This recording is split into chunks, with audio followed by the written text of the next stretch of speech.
नमस्कार मित्रांनो, मी प्रशांत विमल अंकुश जाधव शिवशाही या आपल्या कार्यक्रमात आपलं स्वागत करतो।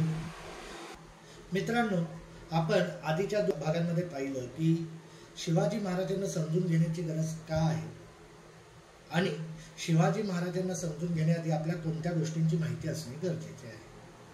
कारण जर आपल्याला शिवाजी महाराजांना समजायचं असेल तर त्या काळातील काही गोष्टींचा अभ्यास करणं गरजेचं आहे। त्या गोष्टी जर आपल्याला माहिती असतील तर शिवाजी महाराज आपसुकच आपल्याला समजायला लागतील आणि त्यांना ओळखायला आपल्याला सोपं जाईल आणि त्यांच्या आपण अजूनच जवळ जाऊ। त्या गोष्टींची माहिती आपण या आपल्या तिसऱ्या भागात घेणार आहोत। तर चला तर मग सुरुवात करूया स्वराज्य आणि घटक। स्वराज्य आणि घटक म्हणजे स्वराज्य म्हणजे काय आणि त्यातील घटक कोणते।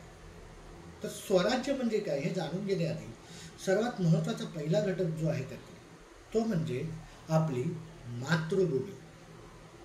तर चला तर मग समजून घेऊया मातृभूमी म्हणजे काय। मातृभूमी आपल्या सर्वांनाच माहित आहे की मातृभूमी म्हणजेच आपली जन्मभूमी।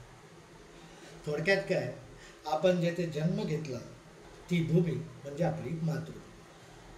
परंतु मातृभूमीचा अर्थ फक्त जन्मभूमीपुरताच मर्यादित राहत नाही, तर ज्या भूमीमुळे आपला उदरनिर्वाह चालतो त्या भूमीला देखील मातृभूमीच बोलले जाते। उदाहरणार्थ, एखाद्या व्यक्तीचा फक्त जन्म भारतात झाला पण त्याचे बालपण, शिक्षण, तारुण्य, कामकाज वगैरे सर्वच विदेशात झाले, तर तो ज्या देशात वास्तव्यास आहे त्या देशाला त्याची मातृभूमी म्हणून संबोधली जाऊ शकते।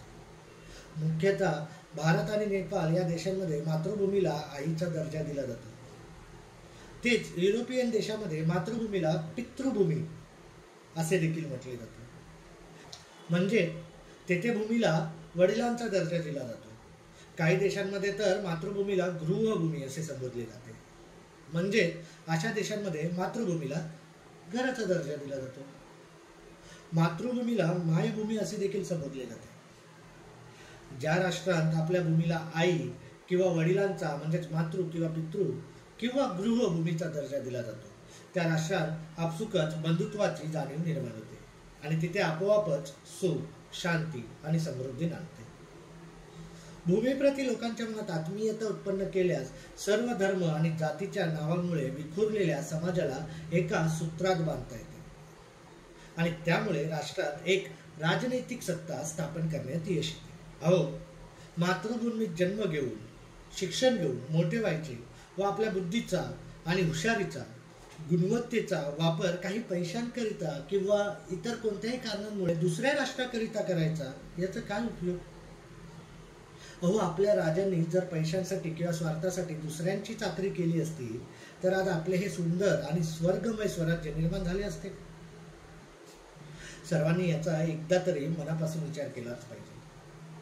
मी असे नाही म्हणत की दुसऱ्या राष्ट्रांची मदत करू नका किंवा मैत्री करू नका, परंतु स्वराष्ट्राचे नुकसान करून दुसऱ्या राष्ट्रांना मदत करणे कितपत योग्य आहे याचा विचार ज्याने त्याने आपापला करावा। ज्या राष्ट्रात भूमीला मातृ किंवा पितृभूमी मानले जात नाही तेथे जनतेला एकत्रित ठेवणे अशक्य असते। त्यामुळे आपले कोण आणि शत्रू कोण हे ओळखणे कठीण जाते। राष्ट्रात शांतता प्रस्थापित करण्याकरता भूमीला मातृ किंवा पितृभूमीचा मान देणे तितकेच आवश्यक असते।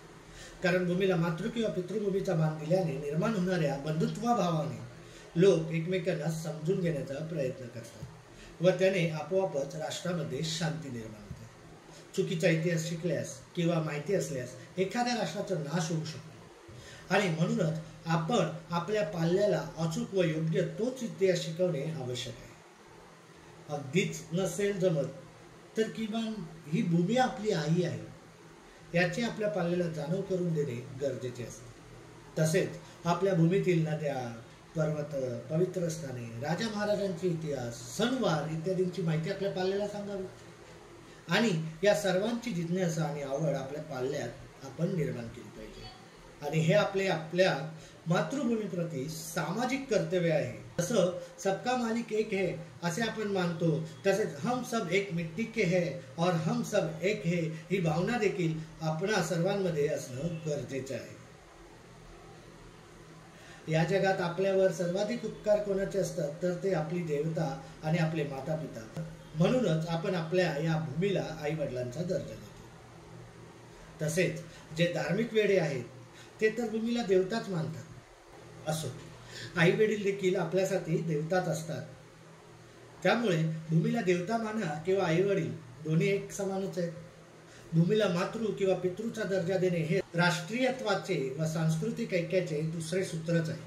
माणूस हा मातीतूनच येतो आणि मातीतच मिसळतो आणि म्हणूनच खऱ्या अर्थाने ही भूमी आपली आई वडील असते.